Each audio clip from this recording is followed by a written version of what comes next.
बिस्मिल्लाहिर्रहमानिर्रहीम। खातिन हज़रात, मैं हूँ अख्तर अब्बास और आप सबको मेरा सलाम पहुँचे।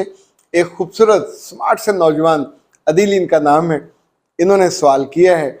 सवाल कम है, वो जो दिल का ज़ख्म है वो उन्होंने दिखाया है।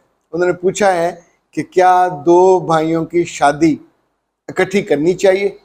इसी तौर पे राफिया ने पूछा है, क्या बहन और भाई की शादी साथ साथ करनी चाहिए। इस तरह के जितने सवाल हैं आज हम उनको टेक कर रहे हैं कि अगर ख़ानदान में आपके अम्मा और अब्बा को इस तरह का प्लान करें तो उसमें क्या कॉम्प्लिकेशन होती है। एक खाने के पैसे बच जाते हैं, लाइक लड़के का वलीमा और लड़की की बारात निमट जाती है।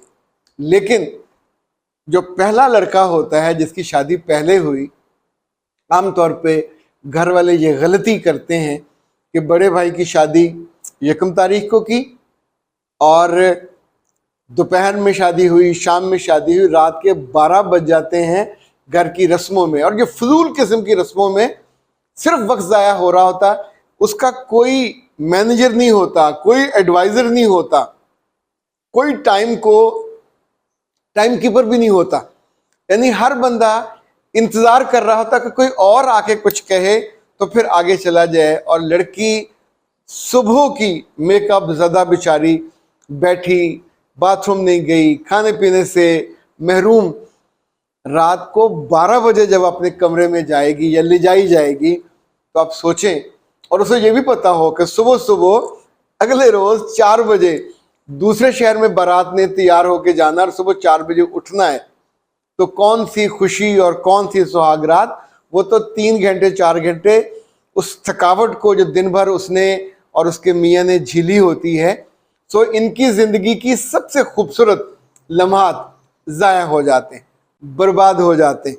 और अगले रोज़ जब वो जा रहे होते हैं शादी पे, दूसरे भाई की शादी पे, तो वहाँ वो दूल्हा इम्पॉर्टेंट होता है, उसकी दुल्हन इम्पॉर्टेंट होती है। ये बेचारी तो आम मेहमानों की तरह होगी, जहाँ ये जा रहे हैं वहाँ ये स्टेज पे भी उस तरह पे नहीं बिठाई जाएगी। ये तो मेहमान ख़वातीन के साथ किसी एक काम चेयर पे बैठेगी, न बहुत कुछ ज़रक बरक कपड़े पहन के जा सके क्योंकि शादी का बिल्कुल नेक्स्ट दिन है। अब ये जो गलती है, ये आपने थोड़े से पैसे बचाए पर 2 लोगों की ज़िंदगी की सबसे बड़ी खुशी बर्बाद कर दी। आमतौर पे 2 भाइयों के मामले में ये होता है कि उनका फिर वलीमा एक ही दिन रखा जाता है, उसमें बहुत दिक्कत होती है, दोनों को अलग अलग और पहले वाले को ख़ास तौर पे। इसी तौर पे अगर अगले दिन वलीमे के साथ वो जो बहन है उसकी बारात है तो ये दुल्हन बिल्कुल इम्पॉर्टेंट नहीं होगी, बहन इम्पॉर्टेंट होगी। उसका स्टेज, उसकी सेज, वो जो बारात आ रही है उसके लोग। और ऐसे में जो बहुत बड़ी गलती करते हैं हमारे लड़के, और उनको समझाने वाला कोई नहीं होता कि दुल्हा जो अगले दिन वाला है वो, और आपका चूँकि वलीमा है तो आपका स्टेज अलग होना चाहिए। बहुत सारे सवाल बच्चियां ये करती हैं और बड़ा जेन्युइन सवाल है कि सर इनको बताइए कि लड़के को अपने दोस्तों को कितना वक्त देना चाहिए।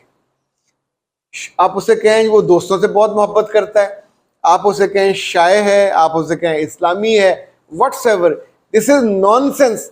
कि आप अपनी दुल्हन को, आपकी बहन अपनी मियाँ के साथ बैठी है और सलामियाँ हो रही हैं, फोटो बन रहे हैं, और जो आपकी दुल्हन है वो अपने स्टेज पे अकेली बैठी हुई है, और जो उसके इज़्ज़ा कारब सामने बैठे हैं वो मुसलसल सुड़ते हैं, कुड़ते हैं कि हमारी बेटी को बेवकूफ़ करके बिठाया हुआ है।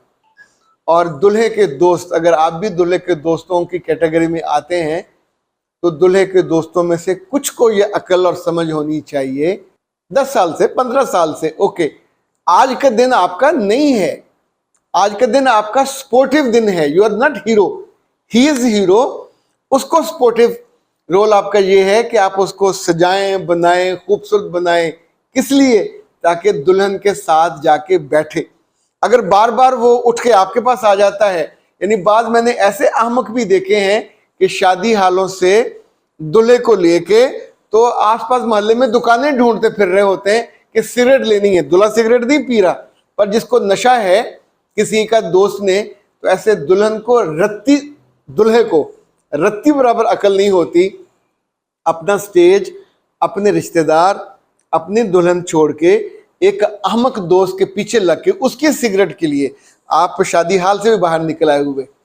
ये दिन जिंदगी में बार बार नहीं आता, एक ही दफा आता है। बर्बाद करने वालों चूहों से बचना चाहिए। ये खुशियां टुक टुक के खा जाते हैं।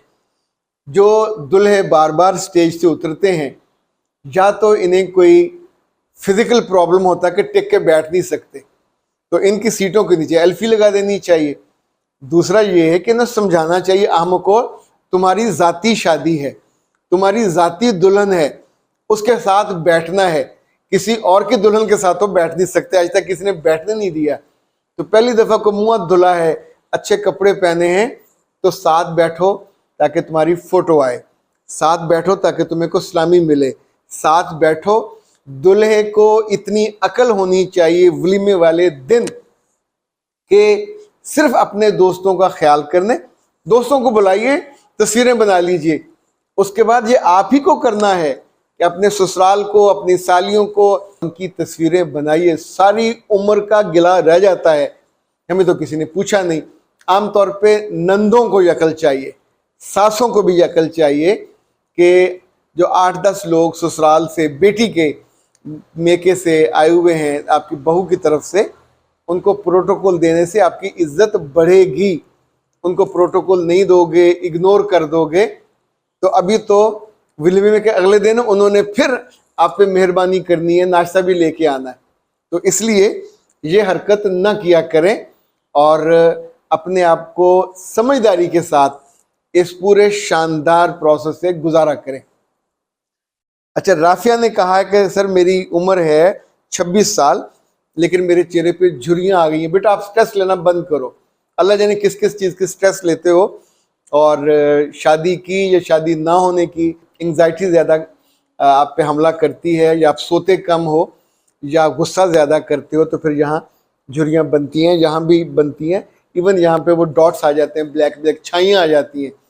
तो उसके 2-3 तरीके हैं। एक तो आसान ये है कि डॉक्टर साहबा से रब्ता करके अपने लिए आप जो उनका जो ऑर्गेनिक है सीरम, ये टेलर्ड सीरम होता है, कस्टमाइज सीरम, वो बनवा लीजिए। उसके साथ आप पाकिस्तान हर्बल वालों को कह के तो ये मंगवा लीजिए, इसका नाम है आइस रोलर।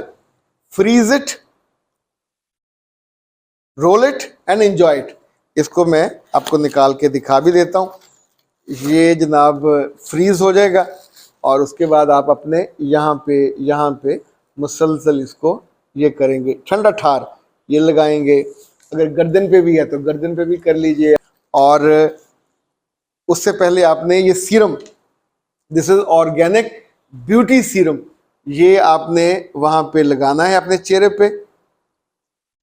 ये देखिए आया, फिर आप इसको इस जगह लगाइए, इस जगह लगाइए, जहां जहां आपके हैं वहां लगाने के बाद इन भाई साहब की मदद से उसको ये यूं करना, नीचे को नहीं लेके आना, इसको यूं करना, यूं करना। तो इंशाल्लाह ये बहुत ही शानदार सीरम है, चूंकि इसमें बहुत सारे ऑयल्स हैं, बहुत सारा रिच कंटेंट है जो इन्हीं मसाइल के लिए बना है। ऊपर से चीन वालों की ये बड़ी मेहरबानी, उन्होंने बड़ी अक्लमंदी की चीज़ें बनाते हैं। पिछले दिन हम उनकी एक और चीज़ देखी, वो सिर के बालों के लिए, फिर किस रोज़ आपको वो भी दिखाऊंगा और बताऊंगा। फिलहाल तो ये है कि अगर शादी नहीं हुई तो मेरे बच्चों अपने चेहरे का बहुत ख्याल रखा करें, क्योंकि शादी के बाद जो टेंशन और स्ट्रेस होती है पूरे हो जाते हैं, और खुशी जो कि कम होती है और टेंशन और स्ट्रेस ज़्यादा होती है। तो इसलिए बेहतर है कि शादी से पहले पहले अपने जो मसाइल हैं, ख़ास तौर पे जो स्किन का मसला है, इसको दूर कर लिया करें। स्किन के कलर का मसला है, उसको दूर कर लिया करें। मेरा रब आपके लिए बहुत आसानियाँ करे। अख्तर अब्बास को दीजिए इजाज़त। अस्सलाम वालेकुम।